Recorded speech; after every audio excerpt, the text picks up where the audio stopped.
আজকে আমি বানাবো এগ ফিশ ফ্রাই। তার জন্যে এখানে দুটো মাছ নিয়েছি, লবণ হলুদ মাখিয়ে নিয়েছি। এখানে দুটো মাছ, আর এদিকে মশলাটা রেডি করে নিচ্ছি। এখানে পেঁয়াজ রসুন কুচি নিয়েছি, লঙ্কার গুঁড়ো, জিরে রসুন দুটো, হলুদ গুঁড়ো, লঙ্কার গুঁড়ো, জিরের গুঁড়ো, রসুন আর পেঁয়াজটাকে ভালো করে বেটে নিয়েছি। এদিকে সমস্ত মশলা দিয়ে স্বাদ মতো লবণ দিয়ে 1 চামচ বেসন, চা চামচের 1 চামচ বেসন, যাতে মশলাটা চিটে মাছের গায়ে লেগে থাকে সেই জন্য দিচ্ছি। সমস্ত কিছু মাখানো হয়ে গেছে।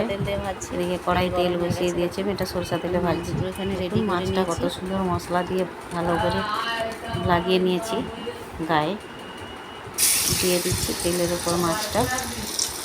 এপিট ওপিট করে ভালো করে অল্প আঁচে ভেজে নিয়ে তৈরি হয়ে গেল মজাদার ফিশ ফ্রাই। এইভাবে মাছের যদি কেউ একবার ভাজা খায় না, সে বারবার খেতে রিকোয়েস্ট করবে আপনাকে, সত্যি দারুণ লাগে। এই যে ভাজা করছি যে এর মশলার যে ঘ্রাণটা দারুণ।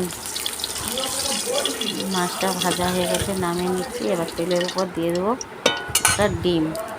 আমি একটা ডিম দিয়ে বানাচ্ছি, আর একটা এমনি, যার যেটা ভালো লাগে। ডিমের অমলেটের উপর দিয়ে দিচ্ছি মাছটা। এবার ডিমটাকে ওর উপর গড়িয়ে নেব, দিলেই রেডি হয়ে যাবে আমার এগ ফিশ ফ্রাই। বাঙালিয়ানা খাবারের তো তুলনাই নাই।